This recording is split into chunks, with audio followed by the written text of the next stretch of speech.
Antarctica is traditionally seen as a dead continent in most people's minds, where besides penguins and ice, there's nothing else interesting. Until we meet again, friends, and see you in the next episodes.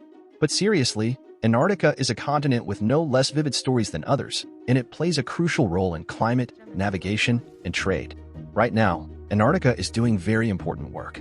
In the next couple of minutes, we'll talk about that and the continent's history.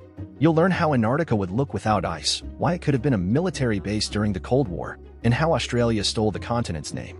Let's start with ancient times. Antarctica, for 99% of its history, was just an ordinary piece of land indistinguishable from Australia or South America. In fact, Antarctica can be said to have familial ties with these continents, Africa, and other territories. It was part of the supercontinent Gondwana, which formed about 500 to 800 million years ago. Eventually, it became part of Pangaea, around 335 million years ago. The western part of Antarctica geologically resembles South America, of which it was once a part. Meanwhile, the eastern part is closer to Australia and Oceania, to the extent that it's even part of the Pacific Ring of Fire, a volcanic belt. Antarctica also hosts the southernmost and most active volcanoes on the planet. Mount Erebus, almost 4 kilometers tall, is quite active and last erupted as recently as 2020. In short, Antarctica is somewhat detached from the hustle and bustle of the world's continental affairs. It's not an introverted continent cornered into isolation. Rather, it's a full-fledged continent with all the ensuing consequences. Moreover, historically, there has been more ice on Earth's northern regions than in the south. Life once thrived there. Fossils of glacial isators, dantoids, and other dinosaurs have been found, indicating a lively continent. Additionally, remains of plesiosaurs, measuring up to 12 meters long and weighing about 13 tons, have been discovered, making them some of the largest on the planet. At the end of the Cretaceous period, just before the dinosaurs' extinction, Antarctica had a mild, moist climate with an average annual temperature of 11.7 degrees Celsius, akin to London or New York, and warmer than Berlin. But then, geological events unfolded. Literally until yesterday, in geological terms, Antarctica was alive and green. Even when Gondwana started to break apart about 150 million years ago, everything was fine. The continent connected with land bridges to both Australia and South America, but these bridges gradually drifted apart, much like Gwen Stacy from Spider-Man. Finally, about 34 million years ago, they completely severed. Animals have shown the ability to migrate under similar circumstances, but with the separation of the currents that used to surround Antarctica, it became isolated. It began to circulate around the continent in a loop. In November 2021, a study in the journal Nature calculated that only a few hundred meters of water between South America and Antarctica were needed to kick off the continental connection party. And not just that, new research indicates that with the closure of the Southern Ocean current around Antarctica, the Ice Age came to the planet, affecting even the most remote corners. So, after millions, if not billions, of years of peaceful existence, Antarctica took on its modern form, an ice sheet covering the continent, 14 million square kilometers in size, twice the size of Australia and almost as large as South America. It contains 61% of the planet's freshwater and 90% of its surface freshwater. If all that ice were to melt, global sea levels would rise by 70 meters. Goodbye to half of Britain, Northern Europe, and Crimea. And Australia would.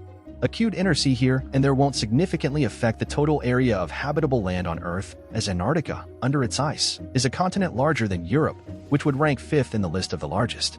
However, it won't be a round shape as we see on maps, but rather a plateau resembling Australia with many islands, given the ice sheet's thickness, reaching up to 4 kilometers in some places. Antarctica has been pressed into the planet's interior quite impressively. In fact, the ice presses so hard that the continent has sunk as much as 500 meters below sea level. Residents of New York, Odessa, and St. Petersburg needn't worry, despite the touching photos and emotional manipulation about global warming. The glaciers in Antarctica are currently changing, if at all, only locally, and scientists, in fact, a couple of years ago, started changing their tune, claiming that global warming is actually increasing the thickness of the continent's ice sheet.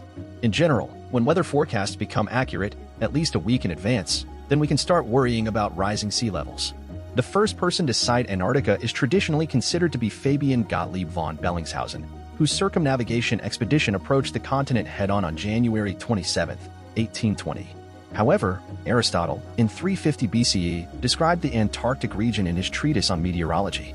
The name Antarctica is Greek, literally meaning opposite to the Arctic, but this interpretation is closer to modern times. It gained prominence since the time of Magellan, who in 1520 saw the archipelago of Tierra del Fuego and assumed it to be a separate continent, which he called Terra Australis. This designation persisted in all chronicles and maps until 1820. Australia itself was known as New Holland until 1824 when Britain appropriated the name Australia for its continent. Antarctica got its modern name from humans, such as this historical quirk. As for the race for Antarctica, the first expeditions to the pole and the harsh realities of polar explorers were covered in our previous video, which you can find in the description. Here, we'll focus on what came next. Then came the traditional race for colonies at the beginning of the 20th century. The US, USSR, Sweden, Belgium, and Germany all made territorial claims. In 1939, a German expedition dropped swastikas over Queen Maud Land from the air, declaring the region a colony of the Third Reich under the name Neuschwabenland. This, of course, led to conspiracy theories about Nazis building flying saucers and training imperial droids in Antarctica. Reality, as always, is far less exciting. During World War II, Germany only sent 9 merchant ships, converted into raiders, to the vicinity of the continent.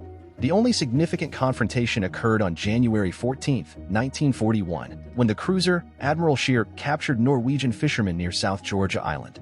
Operation Tabarin, conducted by the British from 1943 to 1946 in Antarctica, is well known. Supposedly aimed at searching for a secret Nazi bunker 211 with submarines, it was, in reality, a pretext for searching for remnants of the German fleet. The main goal of the operation was to build a base on the territory claimed by Argentina, which the British did under the guise of Tabarin. Declassified Nazi documents showed that the Nazi regime was in Antarctica for only a month in 1939 and did nothing except drop swastikas and install geodetic equipment. In general, no celebration began in Antarctica until the Cold War era. In 1946, the U.S. Navy conducted Operation High Jump, the goal of which was to build an airbase on the continent. Of course, for purely defensive purposes, as penguins, as we know, are harmless only at first glance. 13 ships, 33 aircraft, and 4,700 personnel explored the continent for a year, resulting in the construction of a single runway at Little America 4 Station, and the deaths of 3 soldiers during the crash of one of the bombers weren't exactly abundant. But no one was planning to give up, and in 1958, an experiment was conducted in Antarctica that the Pentagon called the most extensive ever. We're talking about Operation Argus, in which an interesting theory was tested. It involves the idea that if you detonate your own missiles in space above enemy missiles, the electron flux will disable the warheads, thus neutralizing the enemy's plans. As part of the operation, the U.S. went further and planned to create ionizing radiation, which, according to calculations, would spread over America after detonation in Antarctica, thus making it invulnerable to Soviet nuclear weapons. With 4,000 personnel and $9 million, significant resources demonstrating serious intentions, from August 27 to September 6, 1958, detonations of 3 nuclear warheads, W-25, were carried out south of the Falkland Islands at altitudes ranging from 170 to 794 kilometers. The detectors indeed registered an electron belt capable of disabling warheads, but it didn't last long and wasn't reliable protection. Moreover, public outrage erupted after information about the test leaked in 1959 due to the presence of artificial particles in the atmosphere and the unpredictability of the consequences.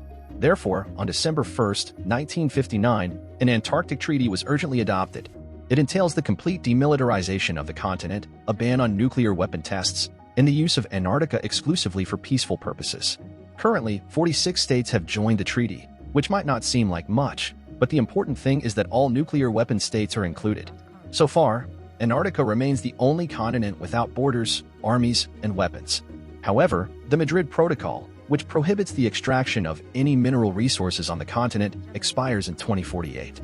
Since the late 20th century, a lot of valuable resources have been found there, as we've already learned about dinosaurs, flora, and fauna in Antarctica. According to some estimates, just in the Ross Sea region, there are 50 billion barrels of oil and 100 trillion cubic meters of gas, which is too much to hope that the protocol will be extended without questions in our lifetime.